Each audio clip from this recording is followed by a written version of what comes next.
In 1999, a scientist named Franz de Waal put two monkeys in cages next to each other. Same species, same task, same experiment.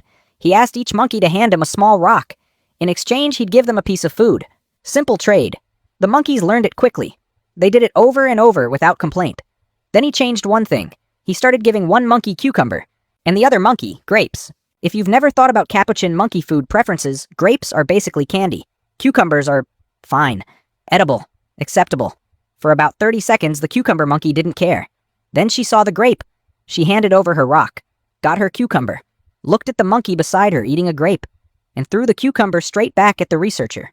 Not dropped it, threw it, hard. Then she started rattling the cage bars. De Waal described it as outrage. Not disappointment, not confusion. Outrage. The kind of reaction you'd expect from someone who just found out a coworker doing the same job is making twice the salary. The experiment went viral before viral was a thing. The footage of that cucumber flying across the room has now been watched by tens of millions of people, because everyone who sees it has the same reaction. That's exactly what I would do. But De Waal noticed something the footage doesn't show. The monkey who got the grape wasn't celebrating. She wasn't oblivious. She kept glancing sideways at her neighbor, still eating the grape, but watching. De Waal had seen this before in primates. He called it an awareness of the audience. The rewarded animal often becomes quieter, almost cautious, when it can see that its neighbor got less. Like it understood, on some level, that the arrangement was uneven. He couldn't prove what was happening in her head, but he noted it every time. The grape monkey knew something was off too. She just happened to be on the right side of it. Here's what makes this more than just a funny animal video. For most of human history, we assumed fairness was a human invention. Something that came with civilization. With language, with law, with philosophy. The idea that you deserve the same as someone doing the same work as you. We thought that required a brain that could reason abstractly. That could understand concepts like equality and justice.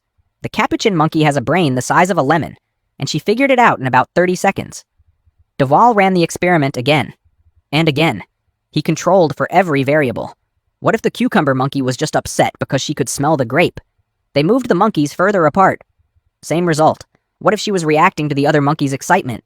They gave both monkeys cucumber. No reaction. They accepted it calmly. The outrage only appeared when the work was identical and the reward was different. That's a sense of proportion. A built-in understanding that equal effort should mean equal outcome. In a capuchin monkey. De Waal followed up by running the same experiment with chimpanzees, then with dogs, then with ravens and crows. Different species, different brain sizes, different evolutionary histories going back tens of millions of years. Same result every time. The dog version is particularly striking. Two dogs are asked to shake hands. One gets a treat, one gets nothing. The dog getting nothing stops offering her paw, turns away from the researcher, refuses to engage. A border collie, animals we've bred to be obedient and eager to work, essentially went on strike because the pay wasn't fair. A crow who received a worse reward than a cage neighbor started refusing to participate in the task entirely. Just sat there, beak closed, done. The crow result especially puzzled researchers, because crows don't have a neocortex. That's the part of the brain mammals use for complex reasoning. For decades, scientists assumed higher-level thinking required that specific structure.